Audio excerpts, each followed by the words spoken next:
Hi,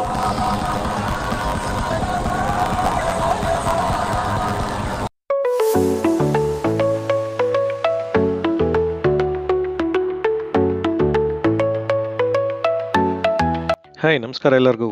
ನಾನು ನಿಮ್ಮ Gourish. Welcome to my channel. ಇನ್ನು ಯಾರ್ಯಾರು ನನ್ನ ಚಾನಲ್ಗೆ ಸಬ್ಸ್ಕ್ರೈಬ್ ಆಗಿಲ್ಲ, ದಯವಿಟ್ಟು ನನ್ನ ಚಾನಲ್ಗೆ ಸಬ್ಸ್ಕ್ರೈಬ್ ಆಗಿ ಹಾಗೂ ನನಗೆ ಸಪೋರ್ಟ್ ಮಾಡಿ.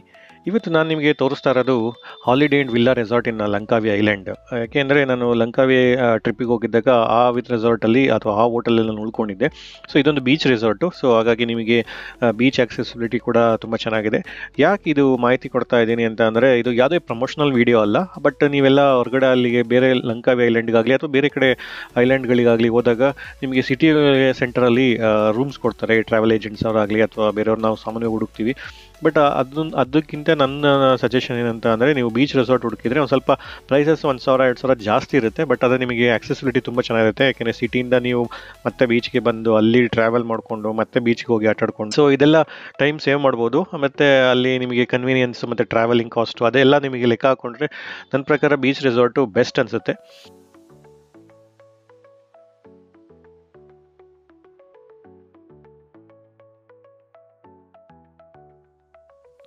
ಈ ಹೋಟೆಲ್ಗೆ ಬಂದರೆ ನಿಮಗೆ ಸ್ಟಾರ್ಟಿಂಗಲ್ಲಿ ಒಳ್ಳೆ ಆಂಬಿಯನ್ಸ್ ಇದೆ. ಸ್ಟಾರ್ಟಿಂಗ್ ಬಂದಕ್ಕೆ ನಿಮಗೆ ಒಂದು ಸಣ್ಣ ಪಾರ್ಕ್ ಸಿಗುತ್ತೆ, ಆಮೇಲೆ ನಿಮಗೆ ರಿಸೆಪ್ಷನಲ್ಲಿ ಏರಿಯಾ ಸಿಗುತ್ತೆ, ಅದಾದಮೇಲೆ ಕೂತ್ಕೊಳ್ಳಿಕ್ಕೆಲ್ಲ ಜಾಗ ಇದೆ ಚೆನ್ನಾಗಿ.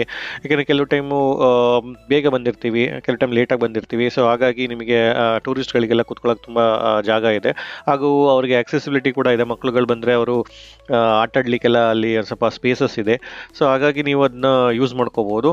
ಯೂಶ್ವಲಿ ಅಲ್ಲಿ ಲಂಕಾವಿಲಿ ನಾನು ನೋಡಿದ್ದು ಟೈಮಿಂಗ್ಸ್ ಏನಪ್ಪ ಅಂದರೆ, 3 ಗಂಟೆಗೆ ಚೆಕ್ ಇನ್ ಕೊಡ್ತಾರೆ ನಿಮಗೆ. 11 ಗಂಟೆ 12 ಗಂಟೆಗೆ ನಿಮಗೆ ಚೆಕ್ಔಟ್ ಇರುತ್ತೆ ಮಾರನೇ ದಿನ. ಸೊ ಹಾಗಾಗಿ ನೀವು ಇನ್ ಕೇಸ್ 1 ಗಂಟೆಗೆ ಬಂದ್ರೂ ಅವ್ರು ತುಂಬ ಸ್ಟ್ರಿಕ್ಟ್ ಇರುತ್ತೆ ಟೈಮಿಂಗ್ಸು. 3 ಗಂಟೆವರೆಗೂ ಕಾಯಲೇಬೇಕಾಗುತ್ತೆ. ಇಲ್ಲ ಅಂದರೆ ನೀವು ಒಂದು ಸ್ವಲ್ಪ ಎಕ್ಸ್ಟ್ರಾ ಪೇ ಮಾಡಿ ರೂಮ್ ಅವೈಲಬಿಲಿಟಿ ಇತ್ತು ಅಂದರೆ ನೀವು ಬಿಡ್ತಾರೆ ಅವರು. ಸೊ ನಮ್ಮ ಇಂಡಿಯಾದಲ್ಲೆಲ್ಲ ಕೆಲವು ಟೈಮ್ ನಾನು ರಿಕ್ವೆಸ್ಟ್ ಮಾಡಿದ್ರೆ ಒಂದು ಸ್ವಲ್ಪ 1 ಅವರ್ ಹಾಫ್ ಆನ್ ಅವರ್ ಬೇಗ ಬಿಡ್ತಾರೆ. ಬಟ್ ಇಲ್ಲಿ ಅಲ್ಲೆಲ್ಲ ಹಂಗೆ ಮಾಡಲ್ಲ. ಸಾಮಾನ್ಯವಾಗಿ ಪೇ ಮಾಡಬೇಕು, ಇಲ್ಲಾಂದರೆ ಅವೈಲಬಿಲಿಟಿ ಇಲ್ಲಾಂದರೆ ನಾವು 3 ಗಂಟೆವರೆಗೂ ಕಾಯಲೇಬೇಕಾಗತ್ತೆ. ಸೊ ಅದು ರೂಲ್ಸ್ ಇದೆ. ಸೊ ಅದನ್ನೆಲ್ಲ ಒಂದು ಸ್ವಲ್ಪ ನೋಡಿಕೊಂಡು ನೀವು ಟ್ರಾವೆಲ್ ಮಾಡೋರಿದ್ರೆ ಟ್ರಾವೆಲ್ ಮಾಡಿ. ಇದು ಪ್ರೈಸ್ ಬಂದು ಒಂದು ನಾನು ಹೋದಾಗ ಒಂದು ಸ್ವಲ್ಪ ಆಫ್ ಸೀಸನ್ ಇತ್ತು, ಹಾಗಾಗಿ ನನಗೆ 6,500 ರೂಪಾಯಿಗೆ ಸಿಕ್ತು. ಬಟ್ ನನ್ನ ಪ್ರಕಾರ ನಾನು ನೋಡಿದಂಗೆ 6,500 12, 13, 15ವರೆಗೂ ಹೋಗುತ್ತೆ ಇದು. ಇದೇ ರೂಮು ಪರವಾಗಿಲ್ಲ, ಚೆನ್ನಾಗಿದೆ. ರೂಮೆಲ್ಲ ಹೀಗೆ ಇದೆ.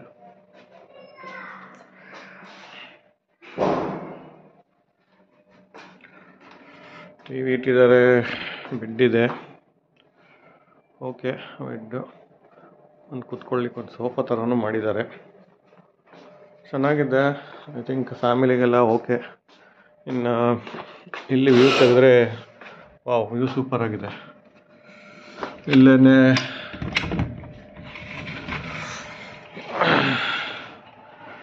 ಕಡೆ ಸ್ವಿಮ್ಮಿಂಗ್ ಪೂಲ್ ಇದೆ, ಚೆನ್ನಾಗಿದೆ. ಸೊ ಈ ಸ್ವಿಮ್ಮಿಂಗ್ ಪೂಲ್ ಆದಮೇಲೆ ಆ ಕಡೆ ಸೈಡು ಬೀಚ್ ಇದೆ. ಸೊ ಆ ಕಡೆ ಹೋಗಿ ಬೀಚ್ ಹತ್ರ ಎಲ್ಲ ಆಟಾಡ್ಬೋದು. ಈ ಸ್ವಿಮ್ಮಿಂಗ್ ಪೂಲಲ್ಲೂ ಕೂಡ ಆಟಾಡ್ಬೋದು.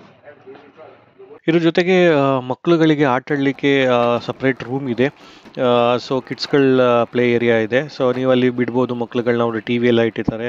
ಆಮೇಲೆ ತುಂಬ ಆಟಾಡಲಿಕ್ಕೆ ಒಳಗಡೆ ವಸ್ತುಗಳು ಬಿಟ್ಟಿದ್ದಾರೆ. ಮಕ್ಕಳಂತೂ ತುಂಬ ಎಂಜಾಯ್ ಮಾಡ್ತಾರೆ. ಅದ್ರ ಜೊತೆಗೆ ಹೊರಗಡೆ ಔಟ್ಸೈಡ್ ಕೂಡ ಸಣ್ಣ ಪಾರ್ಕ್ ಇದೆ. ಮತ್ತು ಅವ್ರಿಗೆ ಆಟಾಡಲಿಕ್ಕೆ ಚೆಸ್ ಬೋರ್ಡ್ದು ಆ ಥರದ್ದೆಲ್ಲ ಇದೆ. ನೀವು ವಿಡಿಯೋದಲ್ಲಿ ನೋಡ್ತಾ ಇದ್ರಲ್ಲ ಆ ಥರ. ಸೊ ಇದನ್ನು ಬಿಟ್ಟು ನಿಮಗೆ ಮೇನ್ ಅಟ್ರಾಕ್ಷನ್ ಏನಪ್ಪ ಅಂದರೆ ಸ್ವಿಮ್ಮಿಂಗ್ ಪೂಲ್ ಇದೆ, sea facing swimming pool. So ಹಾಗಾಗಿ ನೀವು ಅಲ್ಲಿ ಸ್ವಿಮ್ಮಿಂಗ್ ಪೂಲಲ್ಲೆಲ್ಲ ಆಟಾಡ್ಕೋಬೋದು. ಚಿಕ್ಕ ಮಕ್ಳಿಗೂ ಕೂಡ ಸಪ್ರೇಟಾಗಿ ಇದೆ ಅವ್ರಿಗೆ. ಅದ್ರ ಜೊತೆಗೆ ನೀವು ದೊಡ್ಡವ್ರಿಗೂ ಸ್ವಿಮ್ಮಿಂಗ್ ಮಾಡಿಕೊಂಡು ಅಲ್ಲೇ ನೀವು ಡ್ರಿಂಕ್ಸ್ ಫೆಸಿಲಿಟೀಸ್ ಕೂಡ ಅವೈಲಬಲ್ ಇದೆ. ಸೊ ನೀವು ಸ್ವಿಮ್ಮಿಂಗ್ ಮಾಡ್ಕೊಂಡು ಇನ್ಸೈಡೇ ನಿಮಗೆ ಡ್ರಿಂಕ್ಸ್ ಸಪ್ಲೈ ಮಾಡ್ತಾರೆ ಅವರೇನೆ. ಸೊ ಜೊತೆಗೆ ಟ್ರೈನರ್ಸ್ ಕೂಡ ಇರ್ತಾರೆ. ಸೊ ಮಕ್ಳುಗಳೇನಾದ್ರು ಅಲ್ಲಿ ಆಟಾಡ್ತಾ ಇದ್ದರೆ ಅವರಿಗೆ ಹೆಲ್ಪ್ ಮಾಡಲಿಕ್ಕೆ ಅಥವಾ ಅವ್ರನ್ನ ಬೇರೆ ಪೂಲ್ಗಳು, ಯಾಕೆಂದರೆ ಅಲ್ಲಿ ತುಂಬ ಬೇರೆ ಬೇರೆ ಡಿಸ್ಟೆನ್ಸ್ ಅಡಿಗಳು ಪೂಲ್ಗಳು ಮಾಡಿದ್ದಾರೆ. ದೊಡ್ಡವ್ರಿಗೆ ಬೇರೆ, ಚಿಕ್ಕವ್ರಿಗೆ ಬೇರೆ, ಆ ಥರ ಎಲ್ಲ. ಆಮೇಲೆ ಮೀಡಿಯಮ್ ಕಿಡ್ಸ್ ಇರುತ್ತಾರಲ್ಲ ಅವ್ರಿಗೆ ಬೇರೆ, 4ರಿಂದ 10 ವರ್ಷ 12 ವರ್ಷದವ್ರಿಗೆ ಬೇರೆ. ಇದೆಲ್ಲ ಎಂಜಾಯ್ ಮಾಡೋದ್ರ ಜೊತೆಗೆ ನಿಮಗೆ ಬೀಚ್ ಆಕ್ಸೆಸಿಬಿಲಿಟಿ ಈಸಿ ಇರೋದ್ರಿಂದ ನೀವು ಬೀಚಿಗೆ ಹೋಗಿ ಯಾವಾಗ ಬೇಕಾದ್ರೂ ಆಟ ಆಡ್ಬೋದು. ಸೊ 24/7 ನಿಮಗೆ ಆಕ್ಸೆಸ್ ಇದೆ ಬೀಚ್ಗೆ. ಸೊ ಇಲ್ಲೇನು ರಿಸ್ಟ್ರಿಕ್ಷನ್ ಇಲ್ಲ, 7 ಗಂಟೆ ಮೇಲೆ ಬರಬೇಕು, 8 ಗಂಟೆ ಮೇಲೆ ಬರಬೇಕು, 9 ಗಂಟೆ ಮೇಲೆ, ಆ ಥರ ಏನೂ ರಿಸ್ಟ್ರಿಕ್ಷನ್ ಇಲ್ಲ.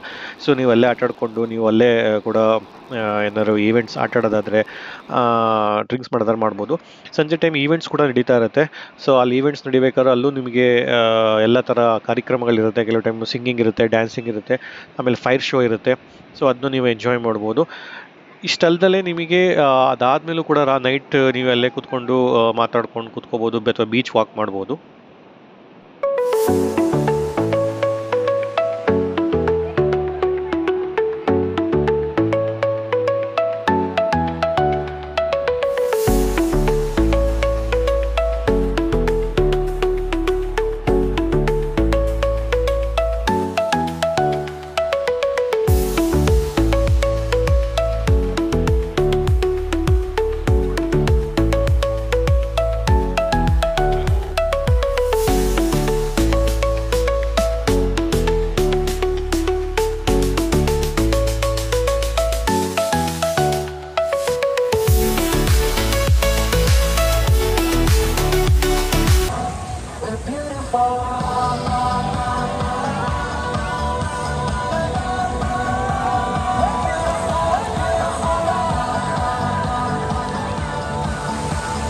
ಸೊ ಇದ್ರ ಜೊತೆಗೆ ನಿಮಗೆ ಸಿಟಿ ಹತ್ರ ಇರೋದ್ರಿಂದ ನೀವು ಸಂಜೆ ಟೈಮ್ ಆಗಲಿ ಅಥವಾ ಬೆಳಗ್ಗೆ ಟೈಮ್ ಆಗಲಿ ನೀವು ಹೋಗಿ ಶಾಪಿಂಗ್ ಎಲ್ಲ ಮಾಡ್ಬೋದು. ಈವ್ನಿಂಗ್ ಟೈಮ್ ಹೋದ್ರೆ ತುಂಬ ಪರ್ಫಾರ್ಮೆನ್ಸ್ ಎಲ್ಲ ಮಾಡ್ತಿರ್ತಾರೆ ಔಟ್ಸೈಡ್ ಎಲ್ಲ. ಅದ್ರ ಜೊತೆಗೆ ಕಿಡ್ಸ್ ಇದಕ್ಕೆಲ್ಲ ಇದು ಮಾಡ್ತಿರ್ತಾರೆ, ಸ್ವಲ್ಪ ರೋಬೋಟಿಕ್ ಇದೆಲ್ಲ ಇರುತ್ತೆ. ಸೊ ಅದನ್ನೆಲ್ಲ ನೀವು ಎಂಜಾಯ್ ಮಾಡಿಕೊಂಡು ನೀವು ಲಂಕಾವಿ ಐಲ್ಯಾಂಡ್ನ ಎಂಜಾಯ್ ಮಾಡ್ಬೋದು.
ಈ ರೀತಿಯಾಗಿ ಟೋಟಲಿ ನಾನು ಲಂಕಾವಿ ಐಲ್ಯಾಂಡ್ ಎಂಜಾಯ್ ಮಾಡೋದ್ರ ಜೊತೆಗೆ ನನ್ನ ಬೀಚ್ ರೆಸಾರ್ಟ್ನು ಕೂಡ ಎಂಜಾಯ್ ಮಾಡಿದೆ.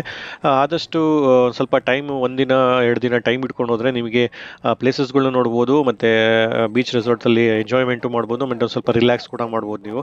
ಸೊ ಹಾಗಾಗಿ ನೀವು ಸ್ವಲ್ಪ ಟೈಮ್ನ ಜಾಸ್ತಿ ಇಟ್ಕೊಂಡು ಹೋದರೆ ಒಳ್ಳೆಯದು ಇಂಥ ಬೀಚ್ ರೆಸಾರ್ಟ್ ಕಡೆ ಹೋಗಬೇಕಾದ್ರೆ. ಇದು ನನ್ನ ಎಂಟೈರ್ ಟ್ರಿಪ್ ಮಾಹಿತಿ. ಇದು ಯಾವುದೋ ಪ್ರಮೋಷನಲ್ ವೀಡಿಯೋ ಅಲ್ಲ, ನಿಮಗಳಿಗೆಲ್ಲ ಮಾಹಿತಿ ಕೊಡಲಿಕ್ಕೆ ನಾನು ಟ್ರೈ ಮಾಡ್ತಿರೋದು. ನೀವು ಆಲ್ರೆಡಿ ಹೋಗಿ ಬಂದಿದ್ರೆ ನಿಮಗೆ ಏನು ಅನ್ನಿಸ್ತೋ ಅದನ್ನ ನಮಗೆ ಎಕ್ಸ್ಪ್ಲೈನ್ ಮಾಡಿ. ಇಲ್ಲ ನೀವು ಹೋಗೋರಿದ್ರೆ ಈ ಮಾಹಿತಿನ ಯೂಸ್ ಮಾಡಿಕೊಂಡು ಒಂದು ಸ್ವಲ್ಪ ರಿಸರ್ಚ್ ಮಾಡಿ ನೀವು ಹೋಗ್ಬಿಟ್ಟು ಬನ್ನಿ.